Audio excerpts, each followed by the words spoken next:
এখন আমি কি করব? সারা রাত আমি রাস্তায় রাস্তায় সিএমকে খুঁজলাম, হাসপাতাল থানা কোনো কিছুই বাদ রাখিনি। এভাবে ভেঙে পড়ো না, আল্লাহর উপর ভরসা রাখো, সব ঠিক হয়ে যাবে। আমি এখন ভাবির সামনে কি করে মুখ দেখাবো? আচ্ছা ভাইয়া কোথায়? ভাইয়া সারা রাত আমার সাথেই ছিল, দুজন মিলেই খোঁজাখুঁজি করেছি। আমি জোর করে বাসায় পাঠাইছি, যেতে চায়নি। আচ্ছা তোমাদের কি কারোর সাথে শত্রুতা আছে যে কিনা সিয়ামকে কিডন্যাপ করে নিয়ে যাবে?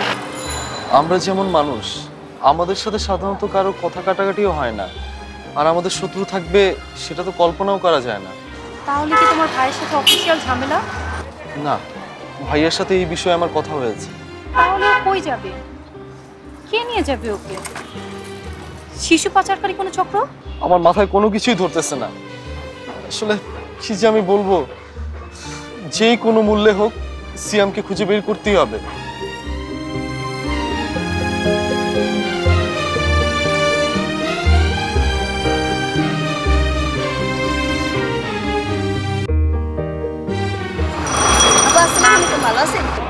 ওয়ালাইকুম আসসালাম। আলহামদুলিল্লাহ, তুমি কেমন আছো? আলহামদুলিল্লাহ, আমিও ভালো আছি। আচ্ছা আলিফ, ও তো পথ শিশু, আর ওরা বিভিন্ন জায়গায় ঘুরেও। সিএমের ছবিটা একটু দেখাও তো।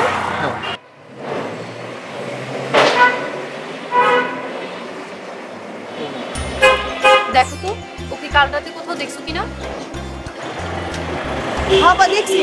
কোথায় কোথায় দেখেছো? আমগো তো আর বাড়ি ঘর নাই। কাল রাইতে বাড়িতে ঘুমাইতেছিলাম, হঠাৎ দেখি এই পোলা ডাইজেকে বুয়ে বুয়ে কাঁদতেছে। তারপর ওর আমগো পোলা বাইনের লগে খাওয়া দেয়া ঘুম পাড়াইছে। আলহামদুলিল্লাহ। তাড়াতাড়ি আমাদেরকে সেখানে নিয়ে চলো, চলো।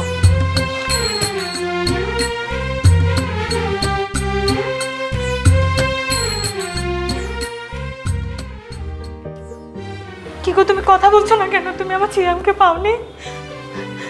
আমার সিয়াম কোথায়? আমার ছেলে কোথায়? বাবা, আমার দাদু ভাই কই? তোরে পাওনি? আমার ছেলে কোথায়? আমার ছেলেকে না পেলে আমি বাঁচবো না।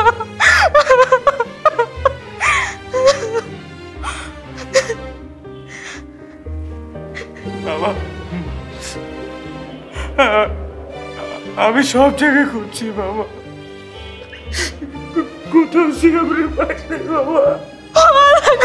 আমার ছেলেকে না পেলে আমি কিভাবে বাঁচবো?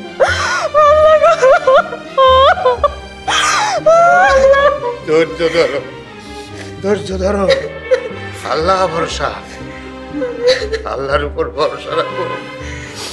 হে আল্লাহ, তুমি আমার নিষ্পাপ নাতিকে রক্ষা করো। আল্লাহ, তুমি আমার ঘরে মাঝে অনেক ফিরায় দাও। আল্লাহ,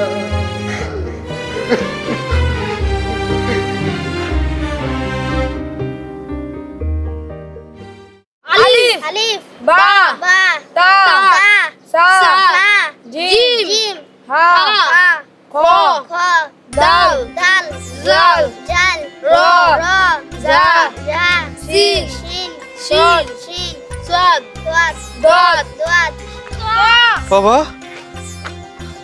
আসসালামু আলাইকুম চাচা। ওয়ালাইকুম আসসালাম। বাবা তুমি এখানে? তোমাকে খুঁজতে খুঁজতে আমরা সবাই পাগল হয়ে গেছি বাবা। জানা যাচ্ছে আমাকে না এক লোক চুরি করে নিয়ে যাচ্ছিল। তারপর কি হয়েছে বাবা? আমি না পালিয়ে চলে এসেছি, কিন্তু বাসা চিনতে পারিনি। ওরা আমাকে এখানে নিয়ে এসেছে। বাবা, আমার বাবার তো অনেক বুদ্ধি। জানা যাচ্ছু, ওরা না অনেক ভালো, আমাকে খেতে দিয়েছে, যে পাঞ্জাবি দিয়েছে, পায়জামা দিয়েছে। সুন্দর না? হ্যাঁ, অনেক সুন্দর। এই ছোট ছোট বাচ্চাগুলো এক একটা ফেরেশতা। এদেরকে কৃতজ্ঞতা জানানোর ভাষা আমার কাছে নেই। এরাই সত্যিকারই মানুষ হয়ে উঠেছে। আর ওদের মানুষ করার কারিগর হলো শিয়া আঙ্কেল, যিনি ওদের আলোর পথ দেখিয়েছেন, যিনি ওদের ইসলামের শান্তির পথের দিকে নিয়ে যাচ্ছেন। সেই আঙ্কেলকে আজকে বুকে জড়িয়ে ধরে কাঁদতে ইচ্ছে করছে। সবাইকে পাওয়া যাবে। একদিন সিয়ামকে তাড়াতাড়ি ওর মায়ের কাছে নিয়ে চলো, না জানি ওর জন্য ভাবে কি অবস্থা। ঠিক বলেছ। তোমাদের অসংখ্য ধন্যবাদ বাবা। তোমাদের জন্য আমার চাচ্চুকে আমরা পাইছি। তোমরা সবাই আমাদের বাসায় যাবে ঈদের দিন, ঠিক আছে? হ্যাঁ ঠিক আছে, চলো।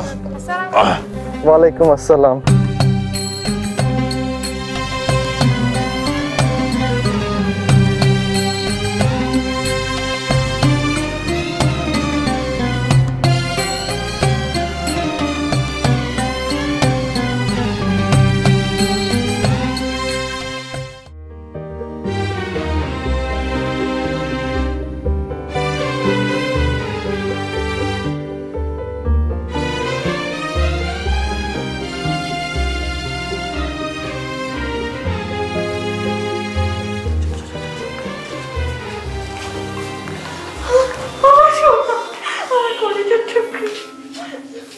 আলহামদুলিল্লাহ, আলহামদুলিল্লাহ। আমার দাদু ভাই ফিরেছে। দাদু ভাই, দাদু ভাই, ও আমার দাদু রে, তুই ফিরে আইছিস দাদু। আল্লাহ ভরসা, আল্লাহর রহমত।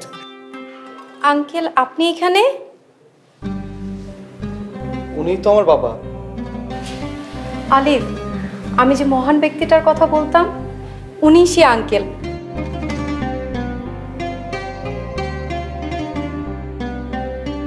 মানে তোমার বাবা। তুমি এমন মহৎ মানুষের সন্তান, মাশাআল্লাহ। তাওহীদের মুর্শিদ আমার, মুহাম্মাদের নাম মুর্শিদ, মুহাম্মাদের নাম। আচ্ছা, আমরা যে দেশে বাস করি সেই দেশটার নাম কি? বাংলাদেশ। আর এই দেশের মানুষ আমরা যে ভাষায় কথা বলি সেই ভাষার নাম কি? বাংলা ভাষা। আচ্ছা, তোমরা এই কুরআন শরীফ তো শিখবেই, তার পাশাপাশি নামাজ রোজা এগুলোও করবে। নামাজ কয় ওয়াক্ত? বলো কি, আমার বাবাই তাইলে এই পথ শিশুদের কোরআন শিক্ষা দিত? কই, আমাদের তো কখনো বলেনি। আচ্ছা, তোরা কি নিয়ে কথা বলছিস? ভাইয়া তুই জানিস না, আব্বার জন্যই তো আমরা সিএমকে খুঁজে পেয়েছি। আমাদের আব্বাই এই পথ শিশুদের কোরআন শিক্ষা দিত, আর এই পথ শিশুরাই আমাদের সায়েমকে পরম যত্নে ওদের কাছে আশ্রয় দিয়েছে। বাবা, আজকে আপনার কারণে আমি আমার কলেজার টুকরাকে ফিরে পেয়েছি। না না না, সব আল্লাহর রহমত, আল্লাহর ইচ্ছা সব। আসলে আমি কিছু না, এই ছোট ছোট বাচ্চাদের সেবা যত্ন করা, খাওয়ানো দাওয়ানো যা কিছু করছে, আমি যতটুকু করছি তার চেয়ে বেশি করছি তামান্না। আমি তো বয়সের ভারে যা করতে পারি নাই, ও সেটা করছে। আসলে এগুলো সবই আল্লাহর রহমত রে বাবা। কিন্তু আলিফ, তুই তামান্নারে কোথায় পালি? মানে আব্বা, ভাবি তুমি বলো না। থাক, আর লজ্জা পেতে হবে না বাবা, ওরা দুজন দুজনকে পছন্দ করে। আলহামদুলিল্লাহ। আসলে আমি মনে মনে অনেকবার ভাবছিলাম, যদি ওর মতো মেয়েরে আমার বাড়ির বৌমা করে আনতে পারি, কিন্তু বলার সাহস পাইনি। সবই আল্লাহর ইচ্ছা। তোমার মতো মেয়েকে যদি আমাদের সংসারে পাই, তাহলে এর চেয়ে বড় রহমত আর কিছু হয় না রে মা। আমার জন্য দোয়া করবেন, আমি যেন ইসলামের পথে আপনার মতো একজন সত্যিকারের মানুষ হয়ে উঠতে পারি, আর সারা জীবন যাতে ইসলামের পথে থাকতে পারি। বাবা আতিক, আলিফ, আর বৌমা, আর আমাদের মাঝে এখন আছে আমার স্নেহের তামান্না। আজকে আমাদের এই পরিবারের খুশির মুহূর্তে, আনন্দের মুহূর্তে আল্লাহ পাক রাব্বুল আলামিনের এই রহমতের মাস, রমজান মাসের এই রহমতের সময় আমরা তাকে শুকরিয়া জানাই। আসো আমরা সবাই মিলে মুনাজাত করি, মুনাজাতের মাধ্যমে দোয়া করি। আল্লাহুম্মা আমিন।